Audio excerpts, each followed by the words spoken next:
Thank you for watching me again. Today I'm going to give some gyan because there's been so much talk where people come and tell me, Barkha, what do I do? I'm a victim of my past. What do I do? I grew up in a family which was not that successful. I grew up in a family which was quite ordinary. So I'm going to give some gyan and I'm going to do it in the form of a story. So let's listen to this story and let's see what we can learn from it. Here were twin boys, boy X and boy Y. Unfortunately, during their birth, their mother passed away. These boys grew up in a family where their father was a good-for-nothing country bumpkin. All he did was womanize, gamble, smoke and drink. Boy X and boy Y grew up with this model of a father in an environment which was quite an unhealthy one. Boy X grew up to be a very successful doctor, very hardworking, very dedicated, did nothing that his father did. In fact, you could say he was an exact opposite of the father. Boy Y also grew in the same environment and grew up to be a carbon copy of his father. Did exactly what his father did, smoked, womanized, gambled, drank. Two psychologists interviewed the boys separately, but both the boys were asked the same question in separate places. Boy X was asked, tell me, how come you turned out to be this way? How come you do nothing that your father does, was the implied meaning in the question. Tell me, how come you turned out to be this way? Boy Y, by another psychologist, was asked the same question. Tell me, how come you turned out to be this way?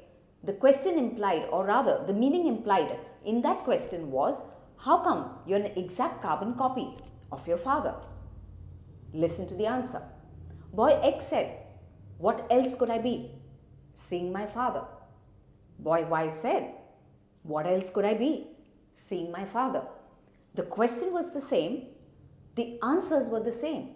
Boy X said, what else could I be seeing my father? But the meaning he attributed to this answer was, this is what I see, this is what I will never be.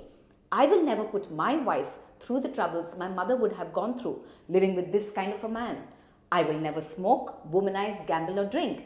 In fact, I will be nothing of what he is. Boy Y gave the same answer. What else could I be seeing my father?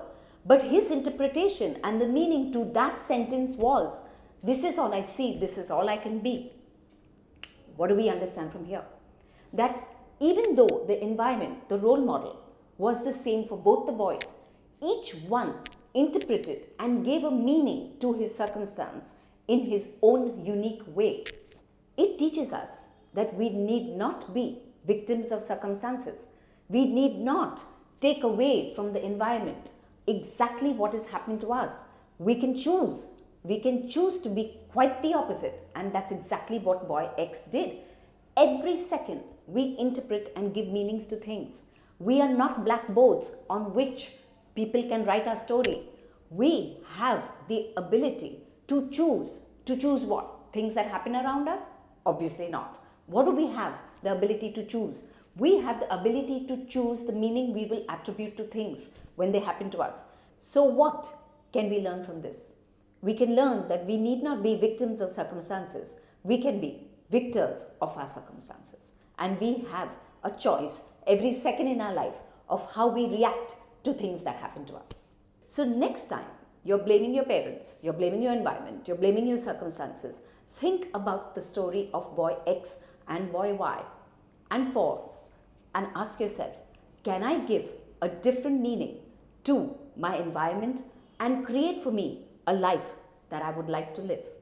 Join me again next week. Same time, same place. Goodbye.